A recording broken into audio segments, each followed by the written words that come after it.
এই মুহূর্তে সবথেকে বড় খবর, ভয়ানক পথ দুর্ঘটনা হয়ে এক ব্যক্তি প্রাণ হারায় ফুরফুরা শরীফ তালতলাহাট ঠিক ধান কলের সামনে।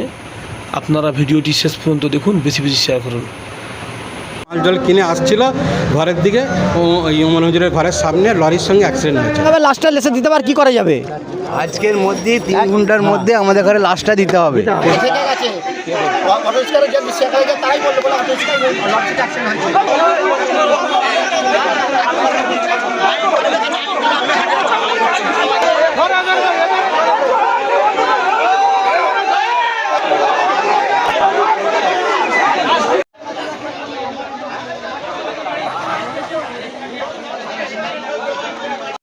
এইচএস হাবিব মিডিয়া ও শেখালা টিভি, আমি শেখ হাবিব রয়েছি আপনাদের সঙ্গে। আমি এই মুহূর্তে উপস্থিত আছি জাঙ্গিপাড়া ব্লক ফুরফুরা পঞ্চায়েত এলাকা ঠিক তালতলাহাট ধান কলের ঠিক সামনে। দেখতে পাচ্ছেন এই যে লরিটা, এই যে লরিটা কিছুক্ষণ আগে মানে ভীমপুর মোড়ে ওখানে ওনার মুদিখানা দোকান, নাম রফিক, আবু কালামের ভাই, জাঙ্গিপাড়া থেকে বাজার করে মুদিখানার মাল সামান নিয়ে আসছিলেন। আসার সাথে সাথে এখানে একটা ভয়ানক অ্যাক্সিডেন্ট হয়ে ওনার ওইখানেই প্রাণ হারায়। এই লরিটি ওনার পেটের ওপর দিয়ে চলে যায়। এখন দেখতে এলাকাবাসীর দাবি যে যতক্ষণ না কোনো রকম এর সংশোধন বা মীমাংসা না হয় ততক্ষণ গাড়ি এখানে যেতে দেবো না, এলাকাবাসীর দাবি। কী বললেন মিডিয়া আপনারা দেখাবো, আপনার ভিডিওটি শেষ পর্যন্ত দেখুন, বেশি বেশি আপনার মূল্যবান মতামত।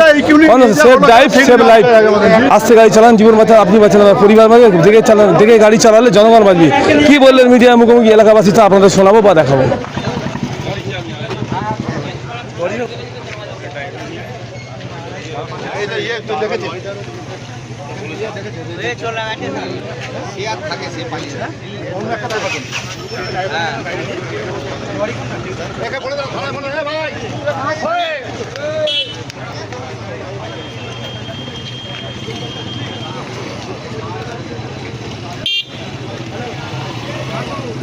গাড়ির নম্বর হচ্ছে WB11D 7533 গাড়ির নম্বর। এই লরিটার সঙ্গেই অ্যাক্সিডেন্ট হয়েছে। দেখতে পাচ্ছেন এই যে মানে একদম সামনাসামনি হয়েছে, দেখতে পাচ্ছেন হেডলাইটটা ভেঙে গেছে, দেখতে পাচ্ছেন।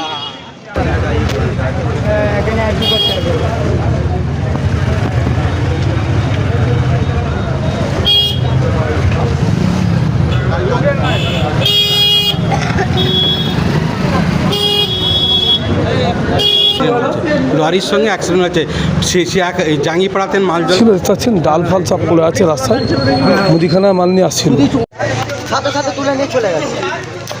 অন্তত 5 মিনিটও হলো না, 5 মিনিটের মধ্যে খবর পেলাম, যখন এলাম এসে দেখছি কিন্তু নেই, নিয়ে চলে গেছে। সবাই বলছে 2-3 মিনিটের মধ্যেই নিয়ে চলে গেছে। জাঙ্গিপাড়া থেকে 2 মিনিট লাগে এখানে আসতে, তার বাড়ির লোকেরা তো আসতো।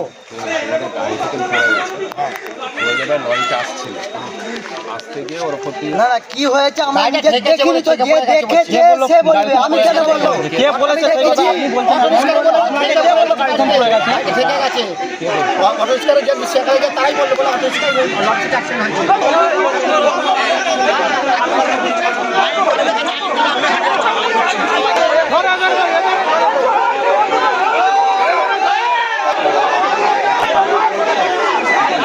জল কিনে আসছিল ঘরের দিকে, ইউমান হুজুরের ঘরের সামনে লরির সঙ্গে অ্যাক্সিডেন্ট।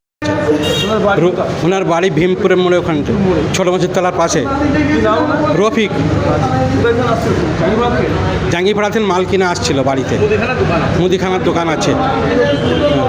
ও ছোট ভাই এই তো আবু কালাম বসে আছে। সেখানে মাল নিয়ে দৌড়ে তাড়াতাড়ি আসতেছি, এবার তোমার বোনাই এরম হয়ে গেছে বলে, আমার বোনাই হয়, বোনাই এরম দ্বারা হয়েছে বলে তাড়াতাড়ি দৌড়ে আমি কত স্পিডে এসে তাড়াতাড়ি লাশ নেই এখানে, দেখতে পাইনি। হ্যাঁ, এখন কি চাইছে তাড়াতাড়ি দিতে হবে, লাশটা লেসে দিতে পার কি করা যাবে? আজকের মধ্যে 3 ঘন্টার মধ্যে আমাদের ঘরে লাশটা দিতে হবে। প্রশাসনের কাছে এটাই আমাদের দাবি। যেটা হয়ে গেছে কিছু তার করার নেই। না, লরিওয়ালাকে এখনো পাওয়া যায়। লরিওয়ালা অ্যাক্সিডেন্ট করার সাথে সাথে গাড়ি ছেড়ে পালিয়ে গেছে। তার গাড়ি মালিকরা এসছে এখানটা, এখন ওসি বাবুর সাথে আমাদের কথা হয়েছে। এখন আমরা লাশ নিতে যাচ্ছি, পোস্টমর্টমের পর লাশ দেবে। এবার প্রশাসনের উপর আমাদের বিশ্বাস কি ওনা ঠিক আমাদের বিচার করবে, এটা আমাদের বক্তব্য। অ্যাকচুয়ালি ফুরফুরা শরীফ আমাদের ফুরফুরা মহল্লায় একজন ভাই অ্যাক্সিডেন্ট হয়েছে। গাড়ি থেকে অটো রিক্সা আসছিল, সেখান থেকে নাকি মাথা ঘুরে পড়ে গেছিলেন। পড়ে যাওয়ার পরে সেখান থেকে আরও সব ওখানকার ভাই ছিল, পুলিশ প্রশাসনের কাছে খবর চলে গেছিলো। পুলিশ প্রশাসন তাড়াতাড়ি সেই মানে যে অ্যাক্সিডেন্ট হয়েছে ওনাকে তুলে নিয়ে চলে গেছেন জাঙ্গিপাড়ায়। পুলিশ প্রশাসন যেভাবে ওনারা বোঝাতে চাইছেন, যেভাবে উনি বলছেন, আমাদের ওসিবাবু যেটা বলছেন যে যখন ওখানে পড়ে গেছে, অ্যাক্সিডেন্ট হয়ে পড়ে গেছে, সেই মুহূর্তে আমরা ফুরফুরা হসপিটালে দিতে পারবো না, কারণ ফুরফুরা হসপিটালে সেরকম ব্যবস্থা নেই আর সেরকম কোনো সিস্টেম নেই। ওই জন্য ওনারা খুব দ্রুত ওখান থেকে জাঙ্গিপাড়ায় নিয়ে চলে গেছেন। এটা হচ্ছে ওসির বক্তব্য।